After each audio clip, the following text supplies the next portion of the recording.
நன்றி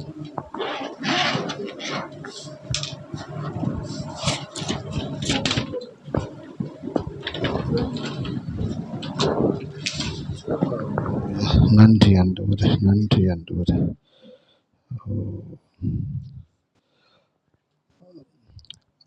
தேவனுடைய வார்த்தையை படித்து இல்லை தேவனுடைய வார்த்தையை கேட்டு அதன் மூலமாக விசுவாசம் உண்டாகி உங்களுடைய விசுவாசத்தின் தன்மைக்கு ஏற்றவாறு தேவனுடைய ஆசீர்வாதம் உங்கள் மேல் வரக்கூடியதாக இருக்கிறது. ஹல்லேலூயா. எத்தனை பேர் கவனிக்கிறீங்க? உங்களுடைய அட்டென்ஷன் ரொம்ப முக்கியம். ஏன்னா உங்களுடைய அட்டென்ஷன் உங்களுடைய நல்வாழ்வை தீர்மானிக்கக்கூடியதாக.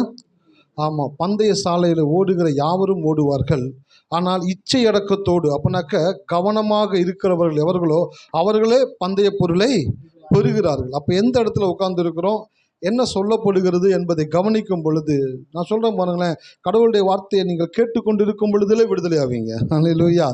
கேட்டுக்கொண்டு இருக்கும் பொழுதே விடுதலை தேவன் உங்களுக்கு கொடுக்கக்கூடியவராக இருக்கிறார். இயேசு பிரசங்கித்து இருக்கும் பொழுது ஒரு அம்மா எந்திரிச்சு கத்துது, உம்மை சுமந்த கர்ப்பம் பாக்கியம் உள்ளது. என்ன நடந்துச்சு இந்த அம்மாவுக்கு? இந்த அம்மா கடவுளுடைய வார்த்தையை கேட்டுக்கிட்டு இருக்கும் பொழுதே இந்த அம்மாவுடைய சரீரத்தில் ஒரு மாற்றத்தை உணர ஆரம்பிச்சிருச்சு. ஏதோ ஒரு பிரச்சனையோட வந்திருக்குது, வந்து இயேசுடைய கூட்டத்தில் வந்து உட்காந்துருக்கு, தூரத்தில் உட்காந்து இயேசு பிரசங்கிக்கிறத கேட்டுக்கிட்டே இருக்கும் பொழுது இயேசு பிரசங்கிச்சுக்கிட்டே இருக்கிறாரு. தலைவர் என்ன பிரசங்கம் பண்ணாருன்னு தெரியல, ஆனால் அந்த வார்த்தை அந்த அம்மாக்குள்ளே போய் அந்த அம்மாக்குள்ளே இருக்கக்கூடிய ஏதோ ஒன்றை வெளியில் தள்ளிருச்சு. வெளியில் போன உடனே இந்த அம்மாக்குள்ளே இருந்த ஒரு வார்த்தை வெளியில் வருது, உம்மை சுமந்த கர்ப்பம் பாக்கியம் உள்ளது.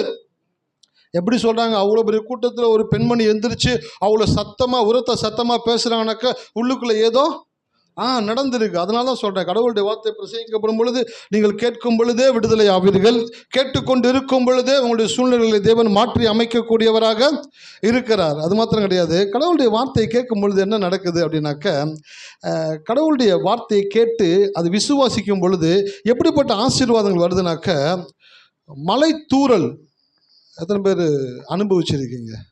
அப்படியே மெல்லிசா வரும் மலை தூறல். அடுத்து மலைச்சாரல், கொஞ்சம் ஸ்பீட் இன்க்ரீஸ் ஆகும் மலைச்சாரல். அடுத்தது மலை பொழிவு, இன்னும் கொஞ்சம் ஸ்பீடாக பொழிய ஆரம்பிக்கும். அடுத்து பெருமழை, அப்படின்னாக்கா அடிச்சு ஊத்துறது. அதுக்கடுத்து ஒன்று இருக்குது, என்ன தெரியுங்களா? மேக வெடிப்பு. ஹல்லேலூயா.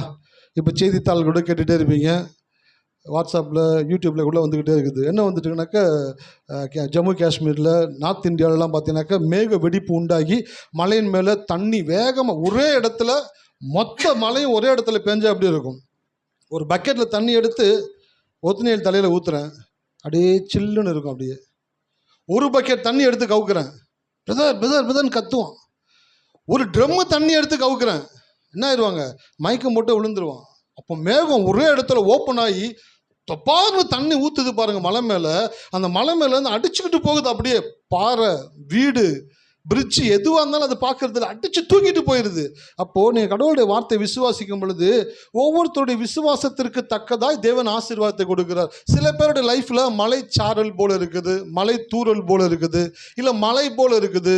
ஆனால் சில பேருடைய லைஃப்பில் மேக வெடிப்பு உண்டாகி தண்ணி எப்படி ஊத்துதோ வேகமாக, அதே போல் சிலருடைய லைஃப்பில் ஆசீர்வாதங்கள் டக்கு டக்கு டக்கு டக்குன்னு வந்துக்கிட்டே இருக்கும் பாருங்களேன், மேலே போய்கிட்டே இருப்பாங்க. என்ன இவங்களுக்கு மட்டும் என்ன நடக்குது அப்படின்னாக்க, ரொம்ப சிம்பிள்.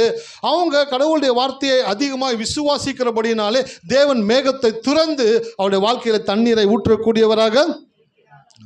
பைபிள் வசனம் இருக்குது, என்னுடைய ஆலயத்தில் ஆகாரம் உண்டாயிருக்கும்படி. முக்கியமான வார்த்தை விட்டீங்களே, உங்க தசம பாகங்களை எல்லாம் கொண்டு வாருங்கள், அப்பொழுது வானத்தின் பலகணிகளை திறந்து. அப்போ வானத்தின் பலகணின்னு என்னதுங்க? மேகத்தை திறந்து தண்ணி ஒரே இடத்துல ஊத்துறது போல மேகம் திறந்து வானம் திறக்கப்பட்டு ஆசீர்வாதங்கள் உங்கள் மேல் வந்து இறங்கக்கூடியதாக இருக்கிறது. ஹல்லேலூயா. நல்லா படிக்காத பிள்ளை நல்லா படிக்க ஆரம்பிக்கும், வேலைக்கு போகாத வீட்டுக்காரர் வேலைக்கு போக ஆரம்பிப்பார், குறைவான சம்பளம் வாங்குறவங்களுக்கு நிறைவான சம்பளம் உண்டாகும், நல்ல நண்பர்களை கொடுப்பாரு, நல்ல கம்பெனியை கொடுப்பாரு, நல்ல ஆவிக்குரிய ஃப்ரெண்ட்ஸை கொடுப்பாரு, நல்ல ஒரு வியாபாரத்தை தொழிலை கொடுப்பாரு, எதிர்பாராத ஆசீர்வாதங்களை கொடுப்பாரு, உங்களுக்கே தெரியாத பல சொத்துக்கள் உங்களுடைய கரத்தில் வந்து கிடைக்கும்படி செய்வார். ஹலோ, இருக்கீங்களா? ஏன் சார் வயிற்றுச்சல கிளப்புறீங்க? அவங்ககிட்ட வாங்கியிருக்கேன், இவங்ககிட்ட வாங்கியிருக்கிறேன், அதை கொடுக்க முடியாமல் சுற்றிக்கிட்டு இருக்கிறேன், இதோ பரம்பரை சொத்து. நான் சொல்லட்டுங்களா, நீங்கள் விசுவாசிச்சிங்க அப்படின்னாக்க உங்களுக்கே தெரியாத பல சொத்துக்களை தேவன் உங்களுக்காக வைத்திருக்கிறார். ஹல்லேலூயா. உங்களை தேடி வரும். உங்க கதவை வந்து தட்டி உங்களுடைய கரத்தில் கொடுக்கும்படியாய் தேவன் செய்வார். சார், சிறைச்சாலையில் கைதியா தூங்கிக்கிட்டு இருக்கிறான் சார் யோசேப்பு. மேக வெடிப்பு உண்டாயிருச்சு. என்ன உண்டாயிருச்சு? மேக வெடிப்பு உண்டாய் ஒரே இடத்துல ஊத்துது தண்ணி. எங்கே ஊத்துது? ஜெயிலில் தண்ணி ஊத்துது. ராஜாக்கு சொப்பனத்தை கொடுத்துட்டாரு பார்வோனுக்கு, ஆனால் விடை தெரியல. சிறைச்சாலையில் தூங்கிக்கிட்டு இருக்கிறான். அடுத்து நம்ம எதிர்காலம் என்னன்னு தெரியாமல் உட்காந்துருக்கிறான். அவன் மேலே ஊத்துது பாருங்க தண்ணி. அவனை தூக்கிட்டு போயிட்டு ராஜா கிட்ட நிறுத்துறாங்க. கனவுக்கு அர்த்தத்தை சொல்றான். அடுத்த நொடியே அவனுடைய தலையெழுத்தை தேவன் மாற்றினார். ஹல்லேலூயா. எதிர்காலம் என்னன்னு தெரியாது இருந்தவனுக்கு பிரகாசமான ஒரு எதிர்காலத்தை தேவன் ஏற்படுத்தி கொடுத்தார். நான் அந்த மாலை வேளையில சொல்கிறேன், நீங்கள் கடவுளுடைய வார்த்தை எவ்வளவா விசுவாசிக்கிறீங்களோ உங்களுடைய விசுவாசத்திற்கு தக்கதாய் ஆசீர்வாதத்தினுடைய மலை தூறல், மலைச்சாரல், மலை மேக வெடிப்பு உங்களுடைய வாழ்க்கையில் உண்டாக இருக்கக்கூடியதாக அடுத்தடுத்து காரியம் நடக்கும். எத்தனை பேர் விசுவாசிக்கிறீங்க? என் லைஃப்பில் மேக வெடிப்பை தேவன் உண்டாக்குகிறார். ஹல்லேலூயா. என் லைஃப்பில் மேக வெடிப்பை உண்டாக்குகிறார். எல்லாரும் சொல்லுங்கள், என் லைஃப்பில் தேவன் மேக வெடிப்பை உண்டாக்குகிறார். ஆகையினாலே என் வாழ்க்கையில் அடுத்து அடுத்து நன்மைகள், ஆசீர்வாதங்கள், சுகம், வெற்றி, உயர்வு, பெருக்கம், மேன்மை வந்து கொண்டே இருக்கும். ஆமென். ஹல்லேலூயா. ஆமாம், சொல்ல சொல்ல எதிர்பாருங்க மேகத்தை. வானம் திறந்து மேகம் திறக்கப்பட்டு ஆசீர்வாதங்கள் உங்கள் மேல் தேவன் ஊற்றக்கூடியவராக இருக்கிறார். நீங்கள் ஆண்டோடைய ஆலயத்துக்கு வர்றீங்க அப்படின்னாக்க உங்களை மற்றவங்க பார்த்து எங்கே போகிறீங்க, நாங்களும் அங்கே வரோன்னு சொல்லி யார்ட்டையும் போய் சொல்ல முடியாத ஒரு நிலையில் வாழ்க்கை இருக்கவே உங்களை பார்த்து மற்றவங்க கேட்கணும், ரொம்ப சந்தோஷமாக இருக்கீங்க, வளர்ந்துக்கிட்டு இருக்கீங்க, பெருகிக்கிட்டு இருக்கிறீங்க, என் வாழ்க்கை இவ்வளோ மோசமாக இருக்குது, எனக்கு ஏதாச்சும் ஒரு காட்டுங்களேன், தச்சுக்குவாங்க. அசால்ட்டாக கூட்டு வந்து உட்கார வச்சிங்கன்னு வச்சிங்களேன், அவன் லைஃப்பையும் தேவன் மாற்றக்கூடியவராக இருக்கிறார். ஹல்லேலூயா. எத்தனை பேர் இருக்கீங்க? அப்போ உங்கள் லைஃப்பில் மேக வெடிப்பு சொல்லிக்கிட்டே இருங்க. என் வாழ்க்கையில் கர்த்தர் வானங்களை திறந்து என்னை ஆசீர்வதிப்பார், வானத்தின் பலகணிகளை திறந்து ஆசீர்வதிப்பார். சார், சொல்லும் பொழுது தான் தேவன் உங்களுக்கு செய்யக்கூடியவராக. காலையில் ஆராதனைக்கு வந்திருந்தீங்கன்னாக்கா நான் ஒரு வார்த்தை ஒன்று சொன்னேன். ஒரு தாயின் வயிற்றில் அவங்களுடைய தாயினுடைய கருவறைக்குள்ள ஒரு கரு முதல் நாள் உருவாகுது பார்த்தீங்களா? அந்த உருவான கரு எப்படி வளருது அப்படின்னாக்க தானாக வளரல. அந்த கரு எப்படி வளருதுனாக்க தாய் விடுகிற சுவாசம், தாய் சாப்பிடுகிற உணவின் மூலமாக அதிலிருந்த சுவாசத்தையும் சாப்பிடுகிற உணவிலிருந்த சக்தியையும் எடுத்து அந்த தொப்புள் கொடியின் மூலமாக அந்த கருவறைக்குள் சென்று அந்த கரு ஒவ்வொரு நாளும் ஒவ்வொரு நொடியும், இன்னும் சொல்ல போனால் என்னதுங்க, ஒவ்வொரு நொடியும் அந்த கரு வளருவதற்கு அந்த தாயினுடைய துணை தேவையாக இருக்கிறது. அப்படியே கடவுளுடைய வார்த்தை உங்களுக்குள்ள வளரணும் அப்படின்னாக்க ஒவ்வொரு நொடியும் நீங்கள் அதுக்கு என்ன கொடுக்கணும்? சுவாசம் கொடுக்கணும். அதுக்கு நீங்கள் உயிர் கொடுத்துக்கிட்டே இருந்தீங்கன்னாக்க அது வளரும். கரு வளருகிறது போல வார்த்தையை உங்களால் வளர செய்ய. கடவுளுடைய வசனம் இங்கே இருக்குது பார்த்தீங்களா? இதெல்லாம் கரு. இந்த புக்கை எடுத்து பார்த்தீங்கன்னாக்கா லேபில் இருக்கக்கூடிய இந்த கரு முட்டைகளை சேகரித்து வைக்கிறாங்களே, அந்த மாதிரி இதெல்லாம் ஒவ்வொரு வாக்குத்தத்தமும் ஒவ்வொரு கருவையும் எடுத்து இருதயத்தில் விசுவாசித்து ஒவ்வொரு நொடி பொழுதும். அதான் சொன்னார் யோசுவாக்கு, இந்த நியாயப்பிரமாண புஸ்தகம் வாயை விட்டு, அப்போனா என்ன அர்த்தம்னாக்க மூச்சு விட்டுக்கிட்டே இருக்கிறது போல அது நினைவாக இருக்கணும், அது யோசனையாக இருக்கணும். இதை கர்த்தர் நிறைவேற்றுவார், இதை கர்த்தர் செய்வார், இதை கர்த்தர் தருவார். இதற்காக கர்த்தர் என் வாழ்க்கையில் எல்லாவற்றையும் ஒழுங்குபடுத்திக்கிட்டு இருக்கிறார். இது என் வாழ்க்கையில் கட்டாயமாக நடக்கும், கட்டாயமாக கர்த்தர் என் வாழ்க்கையில் மாற்றத்தை உண்டாக்குவார். அப்படி ஒவ்வொரு நொடி பொழுதும் நீங்கள் அது மூச்சு கொடுத்துக்கிட்டே இருக்கும் பொழுது தான் அந்த வாக்குத்தத்தம் வளரக்கூடியதாக இருக்கிறது.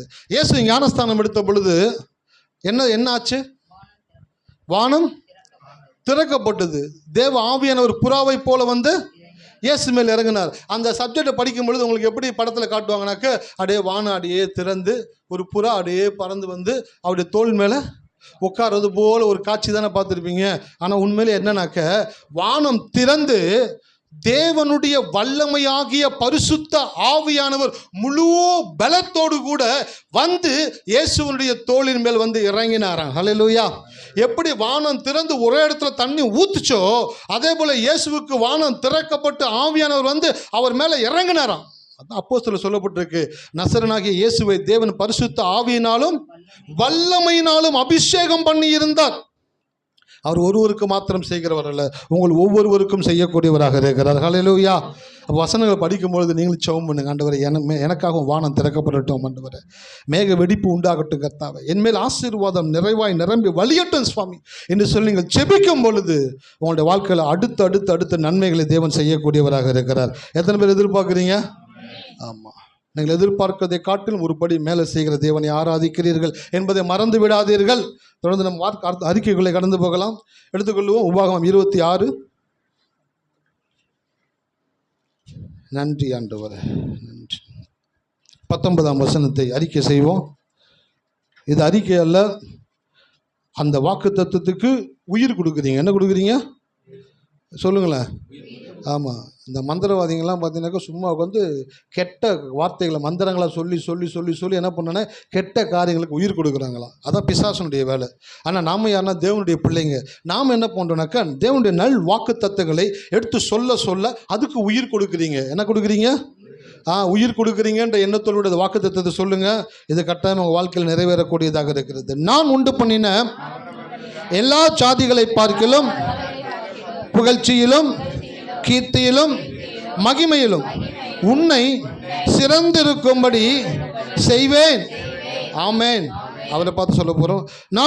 நீர் உண்டு பண்ணின எல்லா ஜாதிகளை பார்க்கிலும் புகழ்ச்சியிலும் கீர்த்தியிலும் மகிமையிலும் எங்களை சிறந்திருக்கும்படி செய்கிறதற்காய் ஸ்தோத்திரம் ஆண்டவரே. ஆமென். இந்த வாக்கு தத்துவத்தின்படி தேவன் உங்களை ஆசீர்வதிக்கக்கூடியவராக இருக்கிறார். மோசேட்ட கடவுள் சொன்னார், 2 மலையை குறிச்சிக்கோ. ஒரு மலையின் மேலே என்னதுங்க சாபம், இன்னொரு மலையின் மேலே ஆசீர்வாதம் சொல்லிட்டு அடுத்து சொல்கிறாரு, நீ ஜனங்களை இந்த வார்த்தைகளை சொல்லி ஆசீர்வதிப்பாயாக. கடவுள் வந்து ஒரு ஊழியக்காரன்ட்ட சொல்லி அந்த ஊழியக்காரனை பார்த்து ஜனங்களை பார்த்து ஆசீர்வதி அப்படின்னு சொல்கிறார். அப்போ அந்த ஊழியக்காரன் அந்த ஜனங்களை ஆசீர்வதிக்கும் பொழுது அந்த ஊழியக்காரன் ஆசீர்வதிக்கலை, அந்த ஊழியக்காரன் மூலமாக தேவன் ஆசீர்வதிக்கிறார். ஹல்லேலூயா. அப்போ இந்த இடத்துல நின்று உங்களுடைய வாக்கு தத்தங்களை சொல்லி உங்களை நான் பிளஸ் பண்ணும் பொழுது கர்த்தரே உங்களை ஆசீர்வதிக்கிறதுக்கு சமமாக இருக்கிறது. இந்த மாலை வேளையில் நான் சொல்கிறேன், உங்கள் மேலே ஒரு தெய்வீகமான ஆசீர்வாதத்தை தேவன் இந்த மாலை வேளையில் ஊற்றக்கூடியவராக இருக்கிறார். ஹல்லேலூயா. வானம் திறக்கப்பட்டு மேகம் திறக்கப்பட்டு எப்படி இயேசு கிறிஸ்துவின் மேலே பரிசுத்த ஆவியானவர் வந்து இறங்கினாரோ அப்படியே இந்த வாக்குத்தத்தத்தை சொன்ன உச்சரித்த விசுவாசத்தை அறிக்கை செய்த உங்கள் ஒவ்வொருவர் மேலும் வானம் திறக்கப்பட்டு மேகம் திறக்கப்பட்டு இதற்குரிய ஆசீர்வாதங்கள் உங்கள் மேல் வந்து இறங்கக்கூடியதாக இருக்கிறது. ஹல்லேலூயா. ஆமென் சொல்லுங்களேன். ஆமென் சொன்னீங்க அப்படின்னாக்கா உள்ள வேலை செய்யுதுன்னு அர்த்தம். ஹல்லேலூயா. ஆமென் சொன்ன என்ன அர்த்தம்? வேலை செய்யுதுன்னு அர்த்தம். அதுதான் அதுக்கு உதாரணமாக இருக்கிறது. ஸோ தொடர்ந்து தேவனுடைய வார்த்தைகளை கடந்து போகலாம். சங்கீதம் 103:5 ஒரு வாசிக்க கேட்போம். நன்மையினால் உன் வாயை திருப்தியாக்குகிறார், கழுகுக்கு சமானமாய் உன் வயது திரும்ப வாழ வயது போல் ஆகிறது. கழுகுக்கு சமானமாய் உன் வயது திரும்ப வாழ வயது போல் ஆகிறது. எத்தனை பேருக்கு இதுக்கு முன்னாடி போன டேஸை மறுபடியும் மீட்டெடுக்கணும்னு ஆசையாக இருக்குது? ஹல்லேலூயா. எனக்கு ரொம்ப ஆசையாக இருக்குது. இப்போ எனக்கு 44 வயசாகிடுச்சு. எத்தனை வயசாகிடுச்சுங்க? 4 44 வயசாகிடுச்சு. நான் யோசிக்கிறேன், நான் ரட்சிக்கப்பட்டப்போ அந்த 18-19 வயசில் நான் ரட்சிக்கப்படும் பொழுது இருந்த அந்த ஏஜ்ஜிகனை மறுபடியும் தேவன் கொண்டு போனார் அப்படின்னாக்க இத்தனை வருஷம் செய்ய முடியாத காரியங்களை தேவன் மறுபடியுமாய் இன்னும் சிறப்பாய் செய்யக்கூடிய ஆற்றலையும் ஞானத்தையும் வலிமையும் தேவன் கொடுக்கக்கூடியவராக இருக்கிறார். ஹல்லேலூயா. அதான் சொன்னேன், இயேசு இந்த பூமியிலிருந்து உயிர் தெளிந்து பரலோகத்துக்கு போகிறதுக்கு முன்பாக சீசரத்தில் சொன்னார், நீங்கள் போய் என்ன பண்ணுங்க, மேல் வீட்டில் காத்திருங்க அப்படின்னு சொன்னார். எதுக்காக காத்திருக்க சொன்னார்? பிதாவினுடைய வாக்கு தத்தம் தான் பரிசுத்த ஆவியானவர். பிதாவினுடைய வாக்கு தத்தம் பரிசுத்த ஆவியானவர். ஒவ்வொரு மனிதனுக்கும் பரிசுத்த ஆவியானவர் கட்டாயமாக தேவை. பரிசுத்த ஆவியானவர் வரும் பொழுதுதான் உங்களை அவருடைய சித்தம் போல் தேவன் நடத்தக்கூடியவராக. ஆமாம், அவர் தான் கைடு. அவர் தான் நம்ம கூட இருந்து நம்மளுக்கு எல்லாவற்றையும் நடத்தி செல்லக்கூடியவராக இருக்கிறார். அந்த ஆவியானவர் உள்ளுக்குள்ளே வந்த உடனே பயந்துக்கிட்டு இருந்த சீசர்களுக்கு பயம்னா என்னன்னு தெரியாம, நீ இயேசு கூட இருந்தியா? ஜி அவர் யாருன்னே தெரியாது. ஜி என்ன ஜி நீங்க உன்னை பார்த்த மாதிரி தெரியுது. வாய்ப்பே இல்லை ஜி. நான் பதறான். இல்லை இல்லை அப்படின்றான். பரிசுத்த ஆவியானவர் வந்த பிற்பாடு நசரனாகி இயேசுக்கு நாங்கள் சாட்சிகளாக இருக்கிறோம். ஹல்லேலூயா. சரீரத்தை மாத்திரம் கொள்ளுகிறவர்களுக்கு நீங்கள் பயப்படாமல் உங்கள் ஆவியையும் ஆத்துமாவை நரகத்தில் அழிக்க வல்லவருக்கே பயப்படுங்கள். இந்த தைரியம் எங்கே சார் வந்துச்சு? பரிசுத்த ஆவியானவர் உள்ளே வந்தோன்னே தைரியம் வந்துடும். நான் சொல்கிறேன், உங்கள் லைஃப்பில் பரிசுத்த ஆவியானவர் வந்துட்டான்னு வச்சுங்களேன், பயம் அறியாதவர்களாய் நீங்கள் மாறுவீர்கள். எதுக்கு அப்படிப்பட்ட காரியத்தை கடவுள் கொடுக்குறானாக்க, கழுகுக்கு சமானமாய் உங்கள் வயதை திரும்ப தேவன் வாழ வயது போல, எல்லாரும் சொல்லுவோமா, கழுகுக்கு சமானமாய் என் வயது திரும்ப திரும்ப திரும்ப வாழ வயது போல் ஆகிறது. ஆமென், ஹல்லேலூயா. அப்போ கழுகுக்கு சமானமாக நம்முடைய வயது திரும்ப வாழ வயது போல் ஆகிற தேவன் கழுகுனுடைய தன்மை குறித்து பார்த்துக்கிட்டே வந்தோம். அதில் கழுகுக்கு ஒரு தன்மை இருக்கும் என்றால் மனிதனுக்கு என்ன தன்மை என்று ஆதியாகமம் 1:28 காமிச்சேன். பலுகி பெருகி நிரப்பி கீழ்ப்படுத்தி ஆண்டு கொள்ளுங்கள். இந்த 5வது காரியத்தை சொல்லி நான் முடிக்க போகிறேன். ஆண்டு கொள்ளுங்கன்ற ஒரு வசனத்தை காரியத்தை வாசிக்கலாம். ஆதியாகமம் 1:28. பின்பு தேவன் அவர்களை நோக்கி, நீங்கள் பலுகி பெருகி பூமியை நிரப்பி அதை கீழ்ப்படுத்தி சமுத்திரத்தின் மச்சங்களையும் ஆகாயத்து பறவைகளையும் பூமி மேல் நடமாடுகிற சகல ஜீவஜந்துகளையும் ஆண்டு கொள்ளுங்கள் என்று சொல்லி தேவன் அவர்களை ஆசீர்வதித்தார். ஆண்டு கொள்ளுங்கள் என்று சொல்லி தேவன் அவர்களை ஆசீர்வதித்தார். இந்த ஆண்டு கொள்வது என்றால் வார்த்தையை பயன்படுத்துவது, ஆசீர்வாதம் என்றால் அதிகாரத்தை செயல்படுத்துவது. ஹல்லேலூயா. எத்தனை பேர் கவனிக்கிறீங்க? ஆமாம், தேவன் ஒளியும் ஒளியுமாக இருக்கிறாராம். எத்தனை பேர் ஒளியும் ஒளியும் பார்த்துருக்கீங்க? சின்ன வயசில் பவானி சிஸ்டர் கை தூக்கிட்டாங்க. எங்கள் சிஸ்டர் தான் எல்லாத்துலேயுமே டக்கு டக்கு டக்குன்னு பதில் சொல்லிகிட்டே இருப்பாங்க. ஒளியும் ஒளியும் எத்தனை பேர் பார்த்துருக்கீங்க? நீ பார்த்துருக்கியப்பா? நீங்கள் பார்த்துருக்கீங்களா? கேபிட்டல் பத்தர் பார்த்துருக்கீங்களா? கர்த்தருடைய சமூகத்தில் உண்மையை பேசணும். ஒளியும் ஒளியும் பார்த்துருக்குறோம். என்னைக்கு போடுவாங்க? எத்தனை மணிக்கு? 7:30. ஆமாம், 7:30 டைம் மாற்றிக்கிட்டே இருந்தானுங்க. பட் ஒளியும் ஒளியும் வெள்ளிக்கிழமை போடுவாங்க. ஒரு 5-6 பாட்டு போடுவான்னு நினைக்கிறேன், ஒரு 1 நினைக்கிறேன். அந்த ஒளியும் ஒளியும் அப்படின்னாக்க வெளிச்சம் சத்தம், அதான் ஒளியும் ஒளியும். தேவன் எப்படிப்பட்டவராக இருக்கிறார்னாக்க, தேவன் ஒளியும் ஒளியுமாக இருக்கிறார். ஆதியில் என்ன இருந்துச்சு? வார்த்தைன்றதுக்கு இன்னொரு பதம் என்னன்னாக்கா சத்தம். என்னதுங்க? ஆமாம். இப்போ அம்மா அப்படின்ற உங்கள் காதில் அம்மான்ற சத்தம் கேட்டுச்சா, இல்லை அம்மா அப்படின்ற ஸ்பெல்லிங் தெரிஞ்சிச்சா? சத்தம் தான் கேட்டுச்சு. அப்புறம் தான் உங்களுக்கு வேணால் யோசிச்சிருக்கலாம், அம்மான்னு சொல்கிறாரு அப்படின்னா உங்கள் அம்மாவை ஞாபகம் வந்திருக்கலாம், இல்லை அம்மான்ற எழுத்து ஞாபகத்து வந்திருக்கலாம். ஸோ ஃபஸ்ட்டு எது உங்களுக்கு கேட்குதுனாக்கா சத்தம் கேட்குது. அப்போ கடவுள் சத்தமாக இருக்கிறார், 2வது வெளிச்சமாக இருக்கிறார். ஸோ தேவன் என்றால் ஒளியும் ஒளியுமாக இருக்கிறார். அது ஆங்கிலத்தில் தமிழ் என்ன சொல்லுவானாக்கா ஓங்காரம் அப்படின்னு சொல்லுவாங்க. என்னதுங்க? ஆமாம், O + O = O அப்படின்னாக்க ஒளியும் ஒளியும் சேர்ந்தது ஓங்காரம். அப்படின்னாக்க இணையற்றவர், ஈடற்றவர், நிகரற்றவர் என்பது பொருள். ஸோ கடவுள் எப்படி இருக்கிறானாக்கா ஒளியும் ஒளியுமாக இருக்கிறார். இந்த ஒளியும் ஒளியுமாகிய தேவன் அவருடைய சாயலின்படி மனிதனை படைத்து அந்த மனிதனை எப்படி படைக்கிறார்னாக்க ஆங்காரமான மனிதனாய் படைக்கிறார். என்னதுங்க? அகங்காரம் கிடையாது. அகங்காரம்னு என்ன? கீழ்ப்படிய மறுப்பது அகங்காரம். ஆங்காரம் அப்படின்னாக்க தேவன் என்ன சொல்லி இருக்கிறாரோ அதன்படி வாழக்கூடிய மனிதனாக தேவன் படைத்தார். மனுஷன் எப்படி படித்தார்னாக்க ஓங்காரமாகிய தேவன் ஆங்காரமாகிய மனிதனை படைத்தார். ஆங்காரம்ன்ற வார்த்தைக்கு என்ன அர்த்தம்னாக்க ஆளுகையும் அதிகாரமும். ஹல்லேலூயா. என்னதுங்க? ஆளுகையும் அதிகாரமும். மனுஷனை படைச்சிட்டு மனுஷன் சொல்றாரு, நீ எல்லாவற்றையும் பலுகி பெருகி நிரப்பி கீழ்ப்படுத்தி ஆண்டு கொள்ளுங்கள் என்று சொல்லி தேவன் அவர்களை ஆசீர்வதித்தார். அப்போ உங்க மேலையும் என் மேலையும் கடவுளுடைய மாறாத ஒரு ஆசீர்வாதம் இருக்குது. அந்த ஆசீர்வாதம் என்னன்னாக்க ஆண்டு கொள்ளக்கூடிய ஆசீர்வாதத்தை தேவன் கொடுத்திருக்கிறார். ஹல்லேலூயா. எல்லாரும் சொல்லுங்களேன், என் மேல எல்லாவற்றையும் ஆண்டு கொள்ளக்கூடிய ஆசீர்வாதத்தை தேவன் வைத்திருக்கிறார். இந்த ஆண்டு கொள்ளுங்க அப்படின்ற வார்த்தைக்கு இங்கிலீஷில் என்ன ஒரு அர்த்தம் கொடுக்குறாங்கனாக்க கண்ட்ரோல், இல்லைனாக்கா ரூல் அப்படின்றாங்க. ரூல்ன்ற வார்த்தையை விட இந்த கண்ட்ரோல் அப்படின்ற வார்த்தை ரொம்ப அருமையான ஒரு வார்த்தையாக இருக்குது. ஏன் அப்படின்னாக்க மனிதன் எப்பொழுதெல்லாம் ஒரு சில காரியங்களை கண்ட்ரோல் பண்ணுகிறானோ அப்பொழுதெல்லாம் அவன் ஆளுகை செய்யக்கூடியவனாக இருக்கிறான். நீதிமொழியில் ஒரு வசனம் இருக்குது, பட்டணத்தை பிடிப்பதை பார்க்கிலும் தன் மனதை அடக்குகிறவன். என்ன ஏதோ தடுமாறுறீங்களே. பட்டணத்தை பிடிப்பதை பார்க்கும் தன் மனதை அடக்குகிறவன் உத்தமன், ஞானவான், ஏதோ ஒன்று வச்சுக்கோங்களேன். அப்போ ஒரு சிட்டியை கான்குயர் பண்றதை காட்டிலும் தன்னுடைய மனசை அடக்கிறான் பார்த்தீங்களா, அந்த மனதை அடக்கிறது தான் தேவன் விசேஷமான காரியமாய் பார்க்கிறார். ஹல்லேலூயா. எத்தனை பேர் இருக்கீங்க? எவன் ஒருவன் தன்னை கண்ட்ரோல் பண்ணக்கூடிய பவர் அவனுக்குள்ள வருதோ அவன்கிட்ட தான் தேவன் எல்லாவற்றையும் கண்ட்ரோல் பண்ணக்கூடிய பவரை கொடுக்கக்கூடியவராக இருக்கிறார். ஹல்லேலூயா. எத்தனை பேர் இருக்கீங்க? ஆமாம், ரொம்ப முக்கியமான ஒரு சத்தியம், கவனமாக கேளுங்க. ஏன்னாக்க எப்போ நீங்க உங்களை கண்ட்ரோல் பண்ணக்கூடிய ஒரு எபிலிட்டி உங்களுக்கு வருதோ, அவங்கிட்ட தான் கடவுள் எல்லாவற்றையும் கண்ட்ரோல் பண்ணக்கூடிய எபிலிட்டியை கொடுக்கக்கூடியவராக இருக்கிறார்.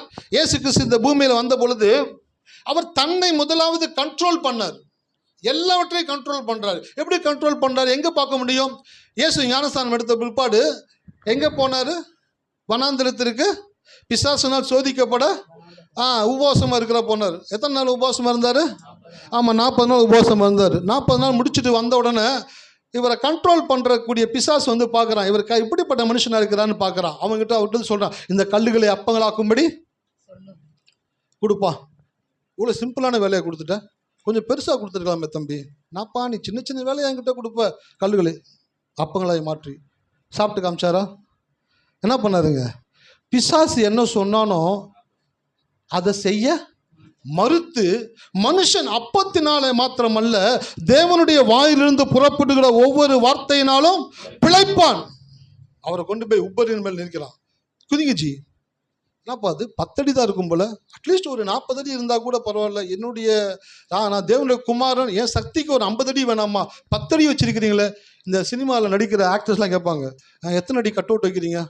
ஐயா சினிமா தேட்டர் வாசலில் ஒரு 20 அடி வைக்கிறீங்க. என்னப்பா 20 அடிலாம் போன படத்துக்கே வச்சுட்டாங்களப்பா, இந்த படம் நல்லா ஓடுமே, ஒரு 50 அடி வைக்கலாமே. ஐயா கட் அவுட் சரிஞ்சு விழுந்துச்சுனாக்க கொள்ள பேர் செத்து போயிடுவாங்க. அதை பற்றி கவலை இல்லை தம்பி, நம்மளுக்கு சினிமா தேட்டரோட கட் அவுட் ஹைட்டாக இருக்கணும். அப்படி பிசாசு வந்து ஏசுக்கிட்ட சொல்லும் பொழுது, என்னப்பா சின்ன இடத்துல குதிக்க சொல்கிறேன் ராஜா, கொஞ்சம் ஹைட்டாக இருந்தால் காமிச்சிருந்தானே அப்படி சொன்னாரா? உன் தேவனாகிய கர்த்தரை அடுத்து சொல்கிறான், சரிப்பா 2லையுமே நீ ஃபெயிலு. யார் சொல்கிறா? பிசாசு இயேசுவை பார்த்து சொல்கிறான், 2லையுமே நீ ஃபெயிலு, 3வது ஒரு பரீட்சை வைக்கிறேன், இதுக்காச்சும் நீ பாஸ் ஆகுதேன்னு பார்க்கலாம் அப்படின்னு சொல்லிட்டு என்ன பண்ணா, எனக்கு தாழை விழுந்து என்னை பணிஞ்சுக்கோ, எல்லாத்தையும் உங்ககிட்ட கொடுத்துட்றேன். இதை விட சிம்பிள் யார் பண்ண முடியும் சொல்லுப்பா. அவர் பார்க்குறாரு, உன் தேவனாகிய கர்த்தர் ஒருவருக்கே ஆராதனை செய்வாயாக. அவன் சொல்றதுக்கு எல்லாம் இவர் எதிராய் கடவுளுடைய வார்த்தையை சொல்லி தான் எவ்வளவு கண்ட்ரோல்டா இருக்கிறன்றதை அவனுக்கு காண்பிக்கும் பொழுதுதான் தேவன் இந்த முழு உலகத்தையும் கண்ட்ரோல் பண்ணக்கூடிய ஆற்றலை இயேசு கிறிஸ்து கிட்ட தேவன் கொடுத்தார். அல்லேலூயா. அதுதான் காற்றும் கடலும் பெருசா எழும்பி புயல் வந்து நிற்கும் பொழுது இயேசு என்ன பண்ணாருங்க? காற்றை இறையாதே கடலே சாப்பிட்டாரு. ஏன்னா விட்டு விட்டு நான் தான் இருக்கிறேன்ல அப்படின்னு அமைதாரு. வீட்டில் நாய் என்ன பண்ணுவோம், வீட்டில் ஓன்னு கத்திக்கிட்டே இருக்கும். யாராச்சும் வந்த உடனே ஜிம்மி நம்மளு தான் அப்படியே உட்காந்து. ஆனால் நாயை கண்ட்ரோல் பண்ணுற மாதிரி காற்றையும் கடலையும் கண்ட்ரோல் பண்ணுறாரு. ஏன் கண்ட்ரோல் பண்ணக்கூடிய எபிலிட்டி வந்துச்சு அவருக்கு? சார் அவர் தன்னை கண்ட்ரோல் பண்ணக்கூடிய எபிலிட்டி அவர்கிட்ட இருந்தபடினால தான் எல்லாவற்றையும் கண்ட்ரோல் பண்ணக்கூடிய எபிலிட்டியை தேவன் அவருக்கு கொடுத்தார். அல்லேலூயா. எத்தனை பேருக்கு இந்த எபிலிட்டி வேணும்னு நினைக்கிறீங்க? ஆமாம், 7ஆம் அறிவு படத்தில் ஒருத்தர் கண்ணிலே கண்ட்ரோல் பண்ணுறான். அப்படின்னா என்னடா பண்ணுறாங்கட்டாக்கா, ஒரு அம்மா வந்து சண்டை போடுது, செப்டி டேங்கை தூக்கி அடிக்குது, கண்டெய்னரை புரட்டி போடுது, என்ன ஒரு கண்ணிலே கண்ட்ரோல் பண்ணுறான். சார் இன்னைக்கு இருக்கு சார். சார் மனிதனுக்கு அப்படிப்பட்ட ஆற்றலை தேவன் கொடுத்துருக்கிறார். ஆனால் யாருக்கு கொடுக்கிறாரு? தன்னை கண்ட்ரோல் பண்ணக்கூடியவனுக்கு தான் தேவன் இந்த இயற்கையை கண்ட்ரோல் பண்ணக்கூடிய ஆற்றலை கொடுக்கிறார். அல்லேலூயா. இருக்கீங்களா? அப்போ உங்களை கண்ட்ரோல் பண்ணக்கூடியது அதுதான் ஆண்டு கொள்ளக்கூடியது. சில பேருக்கு என்னன்னாக்க, வேலையில் ஒரு பெருசாக சாதிக்கணும், ஊழியத்தில் சாதிக்கணும், சமுதாயத்தில் சாதிக்கணும், பெரிய காரியங்களை பண்ணணும். பெரிய காரியங்களை பண்ணுறதுக்கு முன்பாக நீங்கள் ஒரு சின்ன காரியத்தை பண்ணணும். என்ன பண்ணணுங்க? இந்த கொள்ளடிக்கிறவங்க சொல்லுவாங்க, பெருசாக ஒரு பிளான் பண்ணுறதுக்கு முன்னாடி ஒரு சின்ன பிளான் போட்டுடலாம் ஜி, அதில் ஒரு பணத்தை அடிச்சுட்டு அதை வச்சு ஒரு பெரிய பிளான் போடலான்றாங்கல்ல, அந்த மாதிரி நீங்கள் பெருசாக ஒரு காரியத்தை பண்ணணுன்னாக்கா சின்னதாக ஒரு காரியத்தை பண்ணணும். என்ன சின்ன காரியம் பண்ணணும்? உங்களை கண்ட்ரோல் பண்ணக்கூடிய விஷயத்தை நீங்கள் எப்பொழுது இனிஷியேட் பண்ணுறீங்களோ அப்போவே தேவன் இந்த உலகத்தை கண்ட்ரோல் பண்ணக்கூடிய எபிலிட்டியை உங்களுக்குள்ள தேவன் ஆக்சலரேட் பண்ணக்கூடியவராக இருக்கிறார். உங்களால் கட்டாயம் கண்ட்ரோல் பண்ண முடியும். ஒரு முறை ஒரு கூட்டம் நடந்துக்கிட்டு இருந்துச்சு. ஒரு ஊழியக்கார் பிரசங்கித்து கொண்டு இருந்தார். உங்களுடைய விசுவாசத்தை பயிற்சித்து பாருங்கள் அப்படின்னு சொல்லிக்கிட்டு இருந்தார். ஒரு பையன் சபைக்கு வெளியில் உட்காந்து கர்த்தருடைய வார்த்தையை கேட்டுக்கிட்டு இருந்தான், சேரை போட்டு. அப்போ அந்த பக்கம் பார்த்தா, அந்த பக்கம் ஒரு பூனை வந்து போய்கிட்டு இருந்துச்சு, செவுத்து மேலே நடந்து போய்கிட்டு இருந்துச்சு. செய்தியை கேட்டுக்கிட்டே இருக்கிறான். அவர் சொல்கிறார், உங்கள் விசுவாசத்தை பயிற்சி செஞ்சு பாருங்கள், பயிற்சி செஞ்சிங்கன்னா விசுவாசம் வேலை செய்யும். இவனுக்குள்ள ஒரு நம்பிக்கை வந்துருச்சு, விசுவாசம் வந்துருச்சு. இப்போது நம்ம இந்த பூனையை என்ன பண்ணுவாக்கா, ஸ்டாப்னு சொல்லுவோம், நிற்குதான்னு பார்க்கலாம் அப்படின்னா. சரி உட்காந்துட்டு இருந்தால் அந்த பூனை அப்படியே போச்சு. அந்த பூனை இவனை பார்த்துச்சு கரெக்டாக, இவனும் பூனையை பார்த்தான். பூனையை பார்த்த உடனே அது போய்கிட்டே இருந்துச்சு. ஸ்டாப் அப்படின்னா டக்குன்னு அப்படியே நின்றுச்சு. கோ அப்படின்னா அப்படியே பொறுமையாக நடந்துச்சு. திருப்பி ஸ்டாப் அப்படின்னா அந்த பூனை நின்றுச்சு. இவன் சத்தம் போட்டதுக்காக அந்த பூனை நின்றுச்சா என்னன்னு தெரியல, ஆனால் இவனுக்குள்ள விசுவாசம் வந்துருச்சு. ஹல்லேலூயா. அப்போ யோசிச்சான், ஸ்டாப் அப்படின்னாக்கா பூனை தெரியுது, பணக்கார விட்டு பூனையாக இருக்கும் போல். அது லோக்கலில் இருக்கிற பூனையாச்சுன்னு வச்சுங்களேன், ஸ்டாப் அப்படின்னாக்கா போய்கிட்டு இருக்குன்னா ஸ்டாப்னா அதுக்கு தெரியாது, நில்லுன்னா தான் நிற்கும். அது பணக்கார விட்டு பூனை போல். இவன் விசுவாசம் வேலை செய்யறதுக்காக தேவன் பணக்கார விட்டு பூனை மேலே நடக்க விட்டுக்கிறார் போல். மதில் மேலே போன பூனை ஸ்டாப் பண்ணுறா, நின்றுச்சு, கோன்றா போகுது. உனக்குள்ள பெரிய சந்தோஷம் ஆயிடுச்சு. சே, விசுவாசம் இவ்வளோ சிம்பிளானதா, இதை போய் நான் இத்தனை நாள் பயிற்சி பண்ணாமல் விட்டுட்டேனே அப்படின்ட்டு தொடர்ந்து விசுவாசத்தை பயிற்சிப்பிக்க ஆரம்பித்தான். அல்லேலூயா. அப்போ முதலாவது என்ன பண்ணா, ஃபஸ்ட்டு தன்னை கண்ட்ரோல் பண்ணா. எப்படி கண்ட்ரோல் பண்ணா? நான் சொன்னால் நடக்கும். நீங்கள் சொன்னால் நடக்குன்றதை நம்புறதே மிகப்பெரிய விசுவாசத்தினுடைய உச்சமாக இருக்குது. நீங்கள் சொன்னால் நடக்குன்றதை நீங்கள் எப்போ நம்புறீங்களோ அப்போ தான் உங்களுடைய வாயின் வார்த்தைகளை நீங்கள் கண்ட்ரோல் பண்ணக்கூடியவங்களாக இருப்பீங்க. ஏன் உங்களுக்கு உங்கள் வாயின் வார்த்தைகளை கண்ட்ரோல் பண்ண முடியல, ஏன் வார்த்தை தாறுமாறாக போகுது அப்படின்னாக்க, நான் சொன்னால் நடக்குன்றதை உங்கள் மேலே நம்பிக்கை இல்லாதபடினால எதை வேணாலும் நீங்கள் பேசிக்கிட்டே இருக்கிறீங்க. எப்போ நான் சொன்னால் அப்படியே நடக்கும் நம்புறீங்களோ ஒவ்வொரு வார்த்தையும் யோசித்து பேச ஆரம்பிச்சிருவீங்க. ஹல்லேலூயா. எத்தனை பேர் இருக்கீங்க? அப்போ கடவுள் என்ன கொடுத்தார் மனுஷனுக்கு? பலுகி பெருகி நிரப்பி கீழ்ப்படுத்தி ஆண்டு கொள்ளக்கூடிய ஒரு ஆசீர்வாதத்தை தேவனுக்கு கொடுத்தார். ஆண்டு கொள்றதுன்னா என்னன்னு சொன்ன ஆங்கிலத்தில் கண்ட்ரோல் பண்ணுறது. என்ன பண்ணுறதுங்க? கண்ட்ரோல் பண்ணக்கூடியது. எப்போ ஒரு மனிதன் தன்னை கண்ட்ரோல் பண்ணுறானோ அப்போ தான் அவன் சுற்றி இருக்கிற அனைத்து இயற்கை காரியங்களையும் கண்ட்ரோல் பண்ணக்கூடியவனாக மாறக்கூடியவனாக இருக்கிறான். ஒரு வசனம் எடுத்து வேகமாக வாசிக்க கடந்து போகலாம். ஆதியாகமம் 1:2. இவ்விதமாய் வானமும் பூமியும் அவன் சர்வ சேனை உண்டாக்கப்பட்டு தீர்ந்தன.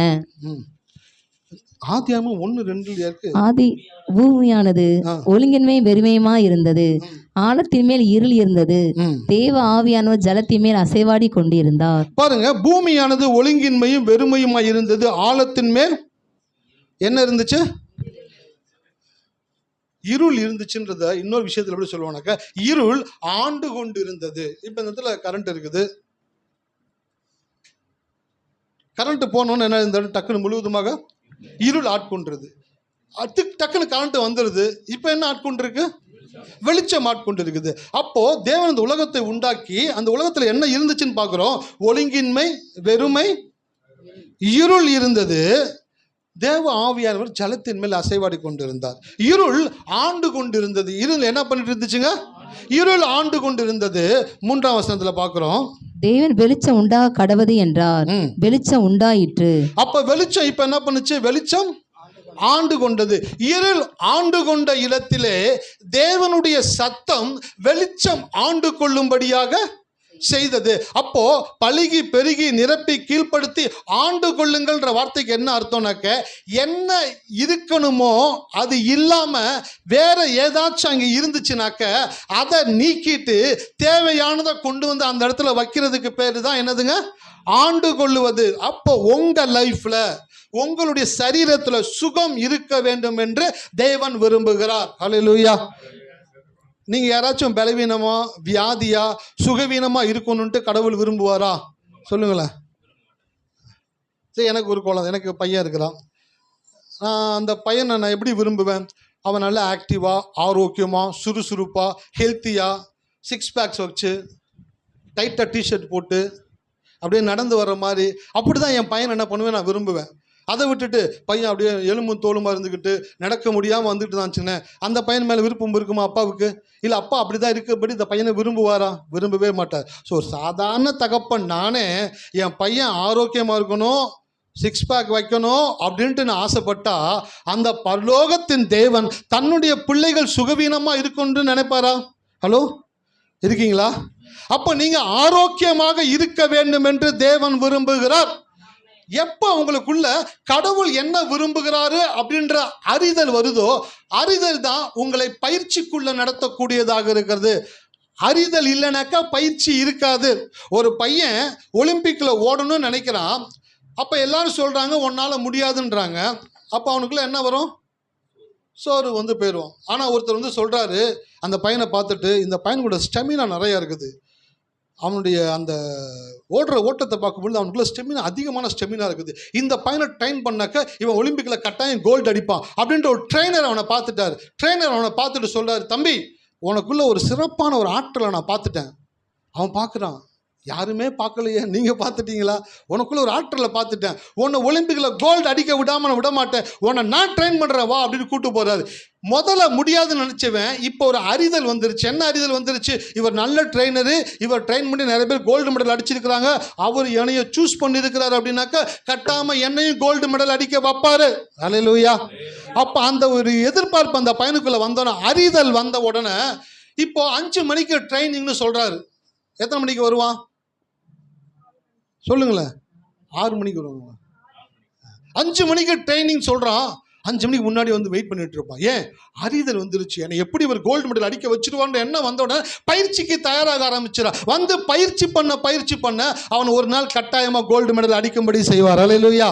அப்போ முடியாதுன்னு நினைக்கிறப்போ பயிற்சி செய்ய அவனுக்கு மனசு வரல. முடியும் தெரிஞ்ச பிற்பாடு பயிற்சி தானாய் வரக்கூடியதாக இருக்குது. அப்போ நான் சொல்கிறேன், உங்களால் ஆரோக்கியமாக வாழ முடியாது அப்படின்ற ஒரு எண்ணம் உங்கள் மனசில் இருக்கிறனால தான் உங்களால் சுகமாக இருக்க முடியுன்ற பயிற்சியவோ விசுவாசத்தை அறிக்கை செய்யவோ உங்களால் முடியலை. எப்போ கடவுளே நான் சுகமாக இருக்கணுன்றதை விரும்புகிறார் அப்படின்ற அறிதல் வந்துருச்சுனாக்க பிராக்டிஸ் வர ஆரம்பிச்சிடும். என்ன பிராக்டிஸ் வர ஆரம்பிச்சிடும்? கர்த்தர் நான் ஆரோக்கியமாக இருக்க வேண்டும் என்று விரும்புகிறபடியினாலே என் சரீரத்தில் பலவீனத்துக்கு ஆளுகை செய்ய அனுமதி இல்லை. கண்ட்ரோல் பண்ணுறீங்க. என்ன பண்ணுறீங்க? ஹலோ, இருக்கீங்களா? கண்ட்ரோல் பண்ணுறீங்க. எப்போ கண்ட்ரோல் பண்ணுறீங்க? எப்போ கடவுளே நான் ஆரோக்கியமாக இருக்கணுன்றது விரும்புகிறான்றது தெரிஞ்சிருச்சோ, இப்போ நீ கடவுள் கட்டாயமாக ஆரோக்கியமாக வைப்பார். எப்படி ஒரு ட்ரைனரு ஒரு பையனை கோல்டு மெடல் அடிக்கிறதுக்கு சூஸ் பண்ணுறாரோ, அப்படி கடவுள் உங்களை சூஸ் பண்ணியிருக்கிறார். உங்களை கடவுள் எதுக்கு சூஸ் பண்ணியிருக்கிறார் தெரியுங்களா? இந்த உலகத்தில் ஒரு காட்சி பொருளாய் உங்களை வைக்க தேவன் விரும்புகிறார். உங்களை கொண்டு அநேகரை தேவன் ரட்சிக்க விரும்புகிறார். உங்களை பார்த்தோன்னே 4 பேர் மூஞ்சியை திருப்பிட்டு போகிறதுமான வாழ்க்கையை உங்களுக்கு வாழும்படி தேவன் உங்களை அழைக்கலை. ஐயோ அதுக்கிட்ட போனாக்கா அவ்வளோதான், மூக்கை வடித்து கண்ணீர் வடித்து நம்மளை போட்டு கதறி வச்சுக்கிட்டு இருக்கோம். அந்த மாதிரி ஆட்கள் கிடையாது. நீங்கள் உங்களை பார்க்கும் பொழுது தெய்வ பிரகாசம் உங்கள் மேலே இருக்கணும். உங்கள் முகம் சூரியனை போல பிரகாசிக்கணும். நீங்கள் ஆரோக்கியமாக, நீங்கள் தைரியமாக, நீங்கள் விசுவாசமாக, நீங்கள் ஆசீர்வாதமாக வாழ்வதை சுற்றி இருக்கிறவர்கள் பார்க்கும் பொழுது சுண்டி இழுக்கப்படுவார்கள். இப்போ மூஞ்சி சுண்டிட்டு போகிறாங்கல்ல, ஏன்? உங்களுக்குள்ள அறிதல் இல்லை. என்ன அறிதல் இல்லை? என்னை கடவுள் ஆசீர்வாதமாக இருக்க விரும்புகிறார். ஹல்லேலூயா. அப்போ அந்த அறிதல் வந்த உடனே உங்களுக்கு என்ன ஆகுதுனாக்கா பயிற்சி ஆரம்பிச்சிருது. அப்போ கடவுள் வந்து பார்க்குறாரு, இருள் சூழ்ந்து இருக்குது, இருள் ஆண்டு கொண்டு இருக்குது. அங்கே கடவுள் வந்து என்ன சொன்னாருங்க? வெளிச்சம் உண்டாக கடவுள் என்றார். ஒளியுமாகிய தேவன் என்ன பண்ணாரு? சத்தத்தை கொடுத்து வெளிச்சத்தை கொண்டு வந்தார். கடவுளுடைய பிரின்சிபிளே இதுதான் சார். சத்தத்தை கொடுத்து வெளிச்சத்தை கொண்டு வருவார். எத்தனை பேர் கவனிக்கிறீங்க? சத்தம் போனா வெளிச்சம் தானா, சத்தம் போனா வெளிச்சம் தானா வரும். அப்படிதான் தேவன் இருக்கிறார், அப்படிதான் அவருடைய செயல்களும் இருக்கிறது. மனிதனை எப்படி படைத்திருக்கிறார் என்றால், மனிதனையும் தம்முடைய சாயலின்படி உண்டாக்கி இருக்கிறபடினாலே உங்க வாயிலிருந்து சத்தம் போனா வெளிச்சம் தானா, இருள் தானா விலகி. உங்கள் வாழ்க்கையில் இருள் இருக்கிறதா? உங்கள் வாழ்க்கையில் இருளான காரியங்கள் இருக்கிறதா? பலவீனங்கள் இருக்கிறதா? கடன் இருக்கிறதா? பிரச்சனை இருக்கிறதா? குழப்பம் இருக்கிறதா? முன்னேற முடியாமல் வாழ்க்கையில் சிக்கி இருக்கிறீங்களா? ஒரு இடத்துலேருந்து இன்னொரு இடத்துக்கு போக உங்களால் முடியலையா? கட்டப்பட்டு இருக்கிறீங்களா? அப்போனா இருளில் இருக்கீங்கன்னு அர்த்தம். அந்த இருளில் இருந்த வெளிச்சத்துக்கு நீங்கள் வரணுன்னாக்கா ஃபஸ்ட்டு சத்தம் வரணும். என்ன வரணும்? சத்தம் வந்தால் வெளிச்சம் தானா வரும். எல்லாரும் சொல்லுங்க, சத்தம் வெளியில வந்தா வெளிச்சம் தானா வரும். இதுதான் கடவுளுடைய பிரின்சிபிள். ஹல்லேலூயா. அப்போ அதே பிரின்சிபிளில் மனுஷனுக்கு கொடுக்குறாரு. இப்போ மனுஷனை சொல்கிறாரு, உன் வாயிலிருந்து சத்தம் வந்தால் வெளிச்சம் தானா வரும்டா. இந்த சத்தம்ன்றதற்கு 2 காரியங்கள் இருக்குது. ஹல்லேலூயா. எத்தனை பேர் கவனிக்கிறீங்க? கொஞ்சம் இங்கிலீஷ்லேயும் பேசலாம்னு நினைக்கிறேன். வாய்ஸ், நாய்ஸ், 2 வார்த்தை இருக்குது. என்னதுங்க? வாய்ஸ், இன்னொன்று நாய்ஸ், 2 வார்த்தை இருக்குது. வாய்ஸ் அப்படின்ற வார்த்தைக்கு என்ன அர்த்தம் அப்படின்னாக்க, பலருடைய கவனத்தை ஈர்க்கக்கூடிய ஒரு மெல்லிய சத்தம் தான் என்னன்னாக்கா வாய்ஸ். நாய்ஸ் அப்படின்னாக்க பலரை இரிட்டேட் பண்ணி என்னடா அப்படின்னு சொல்ல வைக்கிற மாதிரி இருக்குது பார்த்தீங்களா, அதுக்கு பேர் நாய்ஸ். நான் ஒரு கல்யாணத்துக்கு போயிருந்தேன். அந்த கல்யாணத்தில் இந்த பக்கம் அந்த பக்கம் பொண்ணு மாப்பிள்ளை தாலி கட்ட போகிறாங்க. இந்த பக்கம் வந்து நம்மளுடைய ட்ரெடிஷ்னல் இந்த தபல் இதெல்லாம் இருக்குது, என்னதுங்க தவிழ் அதெல்லாம் வச்சு அடிச்சுக்கிட்டு இருக்கிறாங்க. அப்படியே இனிமையாக இருக்குது. இந்த பக்கம் பார்த்தா கேரளாவில் பெரிய வச்சுருப்பாங்க பார்த்தீங்களா, மேலே தாளம்லாம் கட்ட கட்ட கட்ட நடிப்பாங்க பார்த்தீங்களா, அவங்க இந்த பக்கம் இருக்கிறாங்க. தெரியாதனமா போய் 2 பக்கிங்களுக்கு நடுவில் நான் போய் உட்காந்துட்டேன், இடம் இல்லைன்ட்டு. இப்படி உட்காந்துட்டு இருக்கிறேன். இவன் மெல்லிசா அடித்தான், இவன் கொஞ்சம் ஜோராக அடித்தான். அது பார்த்தா திருப்பி இவன் மெல்லிசா அடிக்கிறான். இவன் அடிக்கிறது கேட்கறதுக்கு இன்பமாக இருக்குது, அவன் அடிக்கிறது தட தட தட தட தட தட தடன்னு அடிக்கிறான். பார்க்குறான் பில்டிங்கே ஆடுற மாதிரி இருக்குது. பாகுபலி படத்தில் டகா டகா டகன்னு குத்துவானு, அப்படியே கல்லுலாம் ஆடி சின்ன சின்ன கல் செம்பு அப்படியே உருண்டு கீழே விழுகிற மாதிரி. இவங்க அடிக்கிறத பார்த்தா யோசித்தேன், ஐயர் எங்கள் மந்திரத்தை சொல்லிக்கிட்டு இவங்க அடிக்கிற அடியில் அவரை ஆடி ஏதாச்சும் பண்ணிட போன பில்டிங்கே ஆடிக்கிட்டு இருக்கு. டம்ம டம்ம டம்ம டம்ம டம்ம டம்மன்னு போட்டு அடிக்கிறாங்க. ஒரு பக்கம் வாய்ஸு, இன்னொரு பக்கம் நாய்ஸு. வர்றவங்க எல்லாருமே என்னப்பா அவனுங்க அடிச்சுக்கிட்டு இருக்காங்க, காதே வலிக்குதுப்பா. அந்த அவர் வந்து தாலி கட்டும்போது அவர் தான் அடிக்கணும், அதான் ட்ரெடிஷ்னல். டக டக டக டகன்னு அடிப்பார். தாலி மாங்கலத்தை கட்டுங்க எல்லாம் பூத்தி போடுவாங்க. அது என்ன கொண்டு வந்தாங்க தெரியல. விசாரணை பின்னாடி போய் உட்காந்துட்டேன். மாப்பிள்ளை பொண்ணு அங்கே இருக்கிறாங்க, இங்கேருந்து போடுறானுங்க, பக்கத்தில் இருக்க தலைமையில் விழுகுது. என்ன கொடுக்குறானுங்க, அச்சதை கொடுத்தாங்கன்னா அச்சதையை வாங்கிட்டு அந்த மண்டபம் அந்த பொண்ணு மாப்பிள்ளைங்க கிட்ட போயிட்டு அந்த பொண்ணுங்க மாப்பிள்ளைங்க மேலே போடணும். இதுக்கு உட்காந்த இடத்துல எந்திரிச்சு நின்றுக்கிட்டு பக்கத்தில் பார்க்குறேன், டேய் பொண்ணு மாப்பிள்ளை அங்கே இருக்கேன்டா ஏன் தலையில் போட்டுக்கிட்டு இருக்கிறீங்க. நான் யோசித்தேன், நல்ல வேலை நம்ம போய் நடுவில் உட்காந்துனாக்கா நம்ம தலையில் ஃபுல்லாக என்ன பண்ணியிருப்பாங்க, அரிசியை போட்டு விட்டுருப்பாங்க. ஓரமாக உட்காந்தது நல்லதாக போச்சுடான்னு. ஒரு பக்கம் வாய்ஸு, இன்னொரு பக்கம் நாய்ஸு. அப்போது கடவுளுடைய வாயிலிருந்து புறப்பட்டு வர்றது வாய்ஸு, பிசாசுனுடைய வாயிலிருந்து புறப்பட்டு வர்றது நாய்ஸ். அதுதான் சொல்றது, உங்களுடைய சத்தம் மெல்லிய சத்தமாக இருக்கும் என்றால் நீங்கள் தேவனை போல பேசுகிறீர்கள். உங்கள் சத்தம் ஆக்ரோஷமாக இருக்கும் என்றால் நீங்கள் வேற ஒரு நபரை போல பேசுகிறீர்கள். அல்லேலூயா. இருக்கீங்களா? ட்ரம் இருக்குது, எடுத்து வைக்கிறோம். மியூசிக் போடுறதுக்கு ஆள் வரல, ட்ரம் எடுத்து வைக்கிறாங்க. வச்ச உடனே அந்த ட்ரம்மே அடிக்க தெரியாத ஒருத்தர் வந்து உட்காந்துட்டாரு. உட்காந்து ட்ரை பண்ணலான்னு அடிக்கிறார், டம் டம் டம்னு.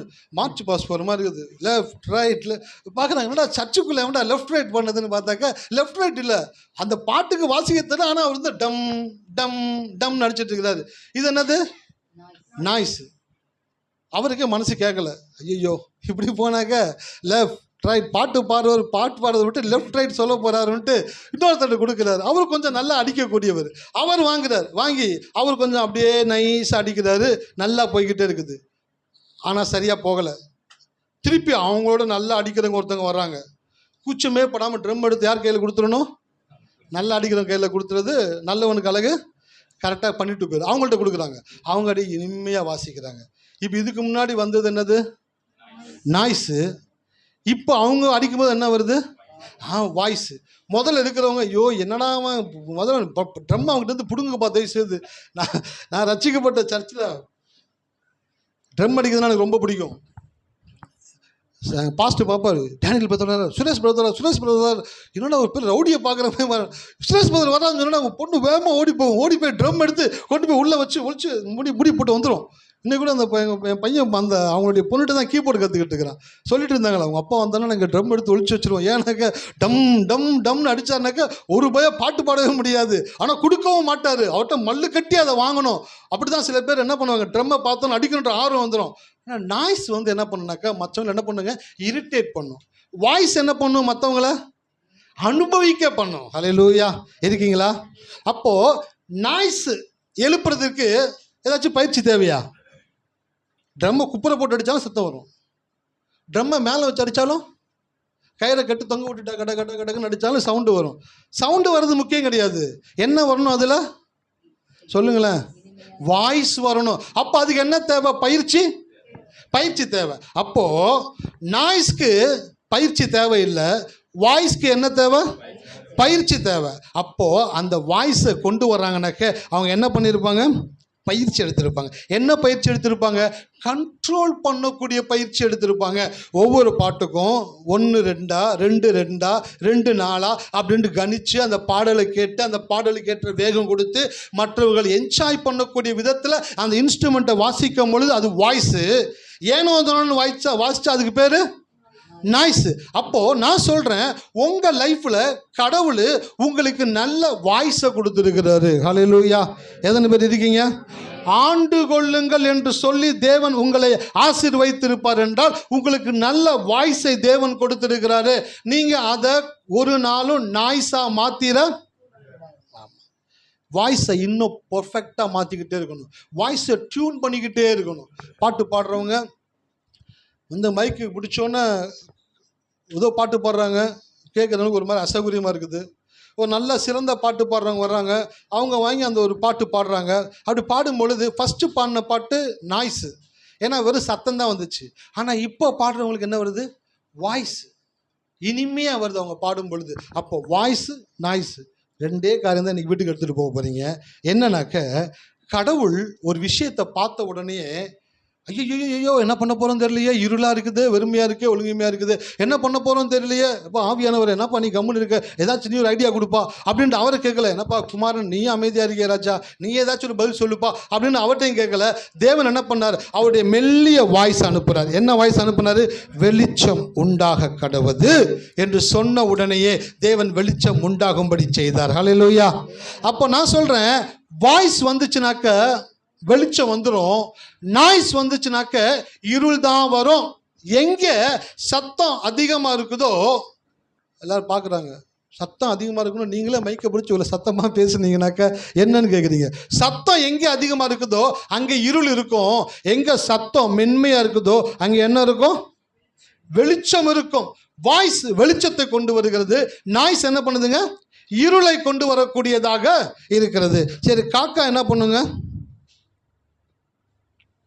காக்கா நிறைய வேலை பண்ணும். நீங்கள் என்ன மனசில் வச்சுட்டு சொல்கிறீங்கன்னு கேட்குறீங்களா? காக்கா கரையும், குயில் ஆமாம். காக்கா என்ன பண்ணும்? கரையும். குயில் என்ன பண்ணும்? ஆமாம். ரெண்டுக்குமே ஒரே விதமான பிச்சு தான் தேவன் கொடுத்துருக்கிறார், வாய்ஸ் கொடுத்துருக்கிறார். இப்போ நான் பாடினா ஒரு மாதிரி இருக்கும், கேப்ரியல் பிரதர் பாடினா ரெண்டு பேர்த்துக்கும் கடவுள் என்ன பண்ணுறாங்க? குரல் வளத்தை கொடுத்துருக்கிறார்.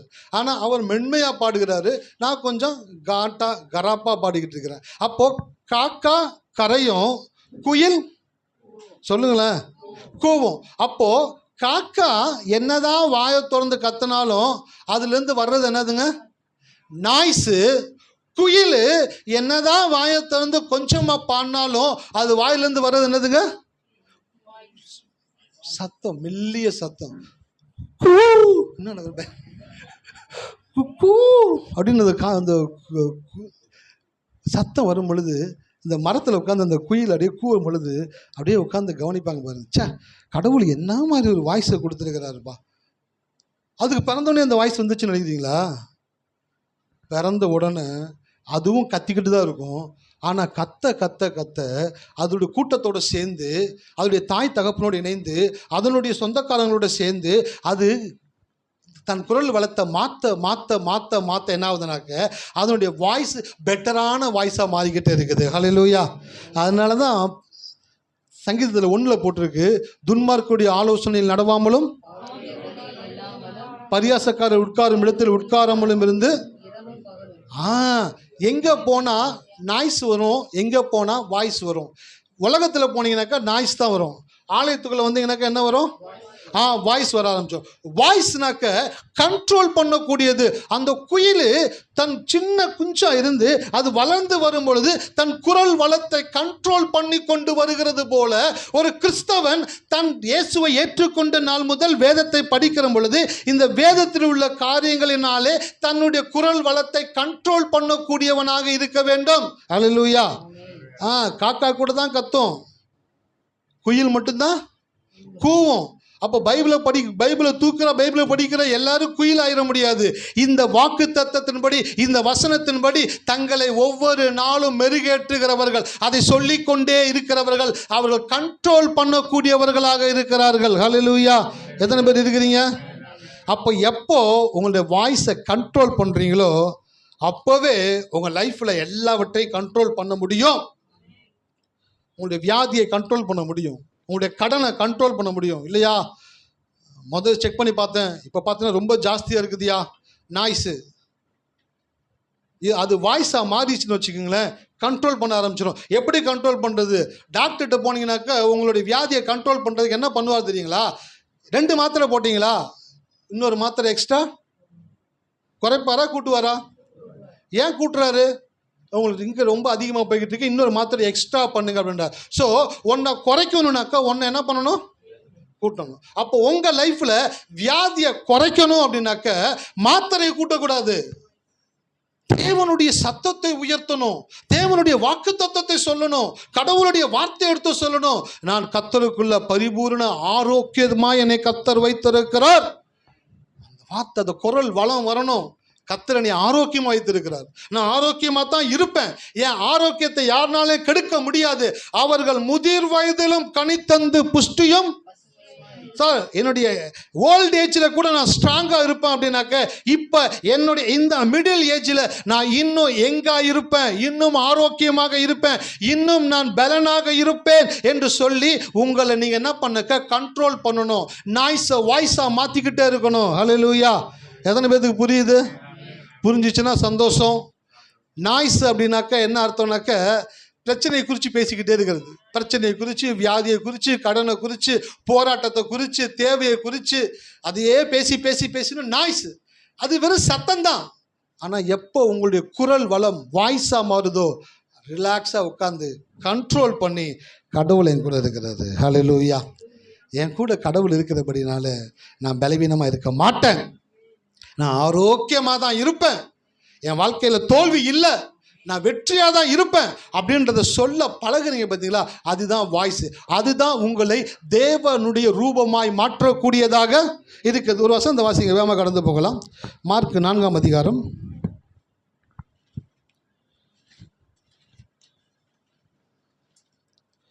மார்க் 4:35 வாசிப்போம். அன்று சாயங்காலத்தில் அவர் அவர்களை நோக்கி, அக்கரைக்கு போவோம் வாருங்கள் என்றார். அவர்கள் ஜனங்களை அனுப்பிவிட்டு அவர் படவில் இருந்தபடியே அவரை கொண்டு போனார்கள். வேற படகுகள் அவரோட கூட இருந்தது. அப்பொழுது பலத்த சுழல் காற்று உண்டாகி படகு நிரம்பத்தக்கதாக அலைகள் அதன்மேல் மோதிற்று. கப்பலின் பின்னணியில் அவர் தலையணை வைத்து நித்திரையாயிருந்தார். அவர்கள் அவரை எழுப்பி, போதகரே, நாங்கள் மடிந்து போகிறது உமக்கு கவலை இல்லையா என்றார்கள். அவர் எழுந்து காற்றை அதட்டி கடலை பார்த்து, இறையாதே, அமைதலாயிரு என்றார். அப்பொழுது காற்று நின்று போய் மிகுந்த அமைதல் உண்டாயிற்று. அவர் அவர்களை நோக்கி, ஏன் இப்படி பயப்பட்டீர்கள்? ஏன் உங்களுக்கு விசுவாசம் இல்லாமல் போயிற்று என்றார். ஆமென். ஹல்லேலூயா. அவர் அவர்களை நோக்கி, ஏன் உங்களுக்கு விசுவாசம் இல்லாமல் போயிற்று என்றார். முடியும் என்ற அறிதலும் முழு மனதோடு கூடிய பயிற்சியும் தான் விசுவாசத்தின் ரகசியம். ஹல்லேலூயா. எத்தனை பேர் கவனிக்கிறீங்க? முடியும் என்ற அறிதலும் முழு மனதோடு கூடிய பயிற்சியும் தான் விசுவாசத்தின் ரகசியம். The secret of faith. Sir, விசுவாசத்தை எப்படி சார் நான் ஆப்ரேட் பண்ணுறது அப்படின்னாக்க, ஃபஸ்ட்டு முடியுன்ற அறிதல் உங்களுக்குள்ளே வரணும். உங்களால் முடியாதது எதுவுமே கிடையாது. ஹல்லேலூயா. எல்லாரும் சொல்லுங்கள், என்னால் முடியாதது எதுவும் கிடையாது. ஸோ இந்த அறிதல் முதலாவது உங்களுக்குள்ளே வரணும். என்னால் எல்லாம் முடியும், என்னால் பாட முடியும், என்னால் ஜெபிக்க முடியும், என்னால் பிரசங்கிக்க முடியும், என்னால் நல்லா சமைக்க முடியும், என்னால் சிறப்பாக வேலை பார்க்க முடியும், என்னால் சிறந்த காரியங்களை செய்ய முடியும், எனக்குள்ள தேவன் அப்படிப்பட்ட ஞானத்தை கொடுத்துருக்கிறார், ஆற்றலை கொடுத்துருக்கிறார், என்னால் எல்லாவற்றையும் பெஸ்ட்டாக பண்ண முடியும் அப்படின்ற அறிதல் உங்களுக்குள்ள வரும் பொழுது தான் முடியும் என்ற அறிதலும் முழு மனதோடு கூடிய பயிற்சியும் தான் விசுவாசத்தின். சொல்லுங்களேன், கேட்கல. முடியும் என்ற அறிதலும் முழு மனதோடு கூடிய பயிற்சியும் தான் விசுவாசத்தின் ரகசியம். விசுவாசம்னா என்ன? நிறைய பேருக்கு தெரியல. சார், விசுவாசம் என்ன சார்? நானும் பல்ல கடிச்சிட்டு நிற்கிறேன் சார். பல்ல கடிச்சிட்டு இருக்கிறது விசுவாசம் கிடையாது. அப்புறம் பல்லடி லைட்டாக தேய ஆரம்பிச்சிடும், அப்புறம் எதுவும் சரியாக கடிக்க முடியாது. பல்ல கடிச்சிட்டு இருக்கிறது விசுவாசம் கிடையாது. விசுவாசம் என்ன தெரியுங்களா?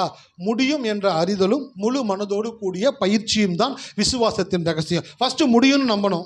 படிக்கிற பசங்க இருக்கிறாங்க, படிக்கவே முடியாதுன்னு நினச்சா காலேஜில் போய் ஒரு பிரயோஜனமும் கிடையாது. காலேஜில் சேர்ந்தாச்சு, படிக்க முடியும், நம்மளால் ஃபஸ்ட்டு வர முடியும் அப்படின்ற ஃபஸ்ட்டு அறிதல் வரணும்.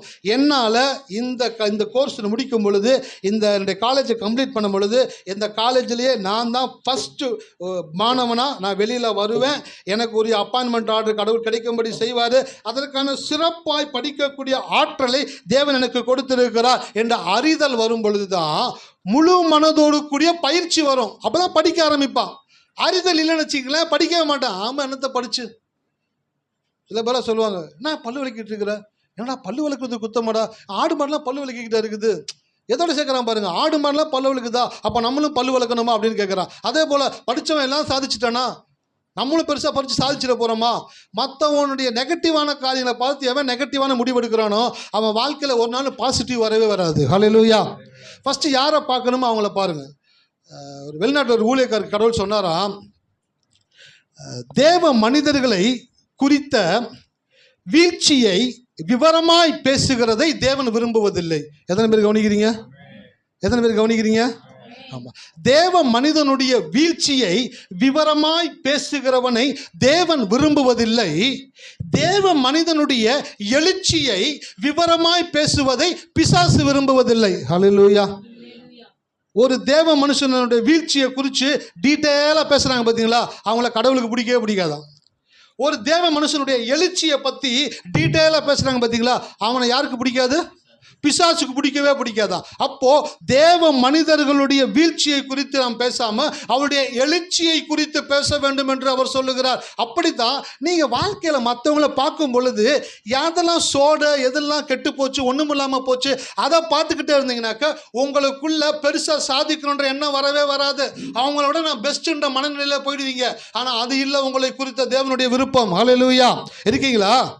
அந்த காலேஜில் எவ்வளோ பேர் பெஸ்ட்டாக படிச்சிருந்தாலும் அவங்களுக்கும் மேலே என்னைய தேவன் கொண்டு வந்து நிறுத்துவார். கோல்டு மெடலை நான் தான் தட்டுவேன். இது எப்போ தான் நம்ம வரும் உங்களுக்கு?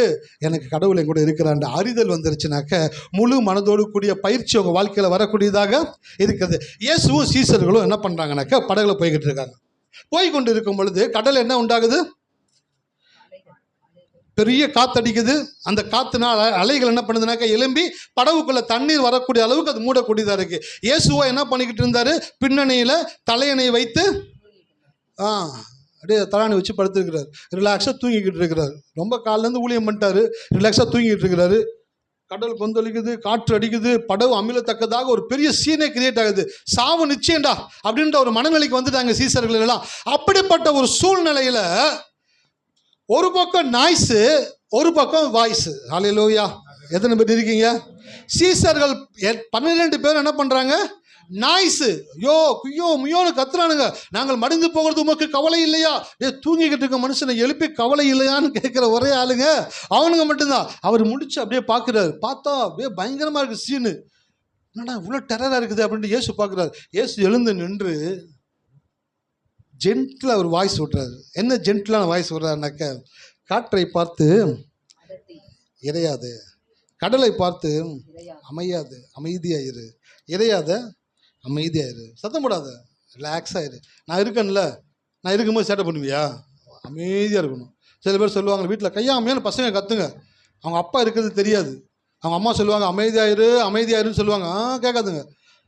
என்ன சத்தம் அப்படின்னு கேட்ட உடனே, டாடி இருக்கிறாரா?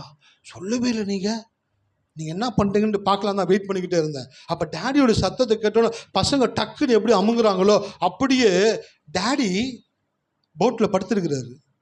சிறுவண்டுங்கள்லாம் கத்திக்கிட்டு இருக்குதுங்க. சாக போகிறோம் சாக போகிறோம் சாக போகிறோன்னு ஒரே நாய்ஸாக இருக்குது. இயேசு படுத்துட்டு இருக்கிறார். எந்திரிச்சு என்ன பண்ணாருனாக்க, இறையாதே அமைதியில் இது. எப்படி காற்றும் கடலும் அவருக்கு கட்டுப்பட்டுச்சு? ஏன் கட்டுப்பட்டுச்சு?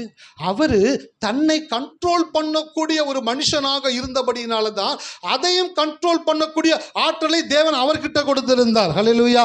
எத்தனை பேர் இருக்கீங்க? உங்கள் லைஃப்பில் உங்கள் வாழ்க்கையை மாற்றணும்னா ரொம்ப ஈஸி. அதுக்கு ஃபஸ்ட்டு நீங்கள் மாறணும். என்ன பண்ணணும்? சார் நான் மாறாமல் என் வாழ்க்கை மாறுறதுக்கான ஏதாச்சும் ஐடியா இருந்தால் சொல்லுங்கள். வாய்ப்பே கிடையாது. நீங்கள் மாறினீங்கன்னா தான் உங்கள் வாழ்க்கை மாறும். நீங்கள் கண்ட்ரோல் பண்ணிங்கன்னா தான் எல்லாம் உங்களுக்கு கண்ட்ரோல் படக்கூடியதாக இருக்குது. சீசர்கள்னால காற்றையும் கடலையும் அதட்ட முடியல. யார் அதட்டினா? இயேசு எழுந்து இறையாதே அமைதலா என்று அதட்டி அதை அப்படியே சாஃப்ட் ஆக்குறாரு. நான் சொல்லட்டுங்களா, விசுவாசம் ஹார்டாக இருக்கிறத சாஃப்ட் ஆக்கும். என்னதுங்க? விசுவாசம் ஹார்டான லைஃப்பை எப்படி ஆக்கும்? சாஃப்டாக மாற்றும். கடல் கொந்தளிக்குது, காற்று பயங்கரமாக இருக்குது, ஹார்டாக இருக்குது.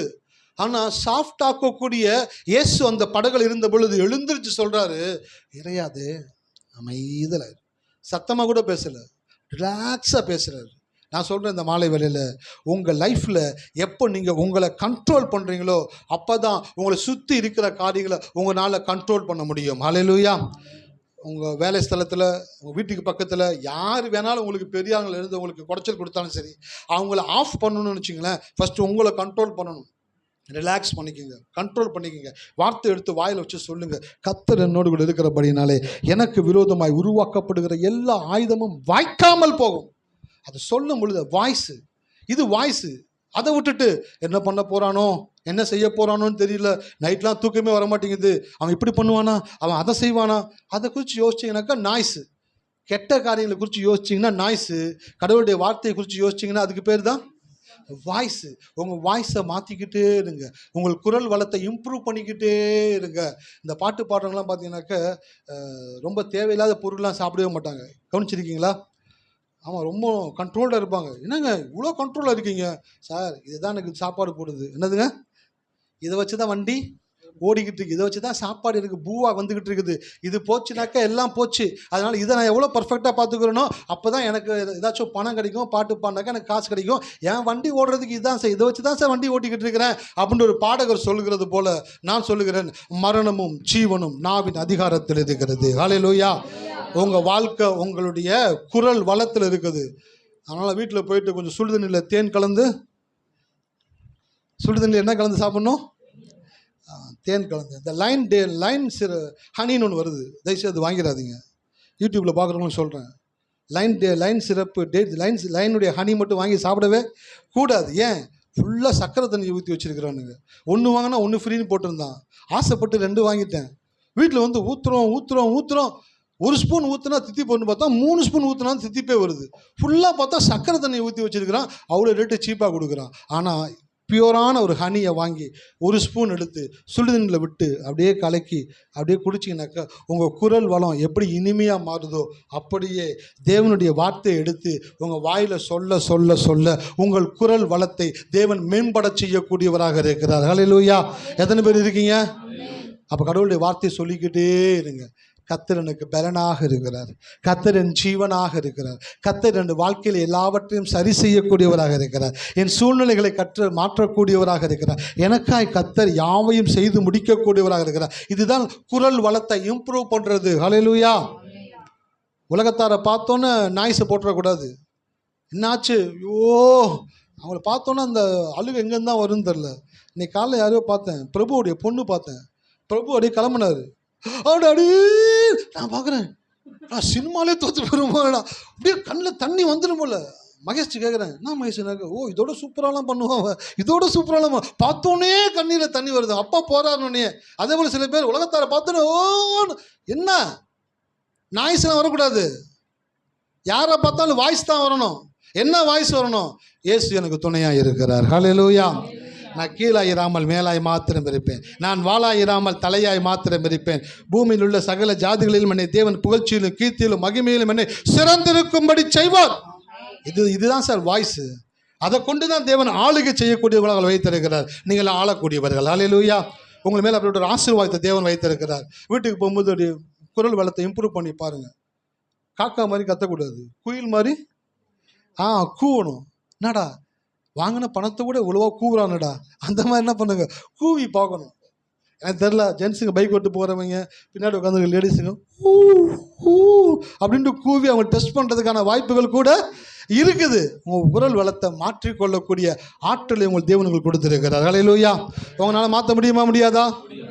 உங்களால் முடியாது ஏதாச்சும் இருக்குதா? உங்களால் எல்லாமே முடியும். உங்களோடு கூட ஒரு தேவன் இருக்கிறார். அந்த தேவன் நான் உன்னோடு கூட இருந்து செய்யும் காரியம் பயங்கரமாக இருக்கும். நான் உன்னை விட்டு விலகுவதும் இல்லை, உன்னை நீ போகிற இடமெல்லாம் உன் தேவனாகிய கர்த்தர் உன்னோடு கூட இருக்கிறார். என் சமூகம் உனக்கு முன்பாக. இதெல்லாம் வாய்ஸை இம்ப்ரூவ் பண்ணுறது. என் பாயிண்ட்டை சொன்னேன், நீ கீபோர்டு வாசிக்கணுன்னாக்க ப்ராக்டிஸ் பண்ணிக்கிட்டே இருக்கணும். எந்த பாட்டு கேட்குறியோ அந்த பாட்டை கேட்டு அந்த பாட்டுக்கு என்ன மாதிரி டியூன் வருதுன்றதை நீ ரீகால் பண்ணிக்கிட்டே இருக்கணும். ஊழியக்காரங்க நாங்கள் ஒரு செய்தி கேட்ட உடனே அதை வந்து நாங்கள் இன்னும் மெருகேற்றது என்னன்னு யோசிச்சுக்கிட்டே இருப்போம். ஒரு டான்ஸ் பண்ணுறவங்க ஒரு டான்ஸை பார்த்தோன்னே அந்த ஸ்டெப்பை நோட் பண்ணிக்கிட்டே இருப்பாங்க. இந்த கண்ணுக்கு பார்க்குற டாக்டர்லாம் பார்த்தீங்கன்னு வச்சுக்கோங்களேன், உங்களை பார்த்து பேசினாங்க, உங்கள் கண்ணை பார்த்து பேசிக்கிட்டே இருப்பாங்க. கவனிச்சிருக்கீங்களா? அவங்க கண்ணு டாக்டர்னு கண்டுபிடிச்சிடலாம். இதை டென்டிஸ்டாக இருக்குன்னு வச்சுங்களேன், நீங்கள் பேசும்போது உங்கள் பல்லை பார்த்து பேசிக்கிட்டே இருப்பாங்க. இல்லை ஒரு இஎன்டி, மூக்கு காது தொண்டை பார்க்குற டாக்டர்னு வச்சுக்கோங்களேன், அவர் என்ன பண்ணுவார், உங்களை பார்த்து பேசினாக்க உங்கள் காதை பார்ப்பார், மூக்கை பார்ப்பார். ஏன்னாக்க அவங்களே அந்த பேஷண்ட்டை பார்த்து பார்த்து பார்த்து அவருக்கு அதே பழக்கம் ஆயிடுச்சு. அதே போல தான் உங்கள் லைஃப்பில் நீங்கள் சிறப்பாக மாறணும்னாக்க எதை பார்க்கணுமோ அதை பார்த்துக்கிட்டே இருக்கணும். ஹல்லேலூயா. எதை பார்த்துக்கிட்டே இருக்கணும்? தேவனுடைய வார்த்தையை பார்க்க பார்க்க பார்க்க உங்கள் குரல் வளம் மாறிக்கொண்டே இருக்கும். உங்கள் லைஃப் மாறிக்கிட்டே இருக்கும். நீங்கள் பெஸ்ட் ஆகிக்கிட்டே இருப்பீங்க. ஹல்லேலூயா. எத்தனை பேர் இருக்கீங்க? அப்போ ஒரே போட்டில் 12 பேர் நாய்ஸை எழுப்புனாங்க. ஒருத்தர் என்ன பண்ணாரு? வாய்ஸை எழுப்புனாரு. எப்போ சத்தம் வருதோ அப்போ தானா வெளிச்சம்.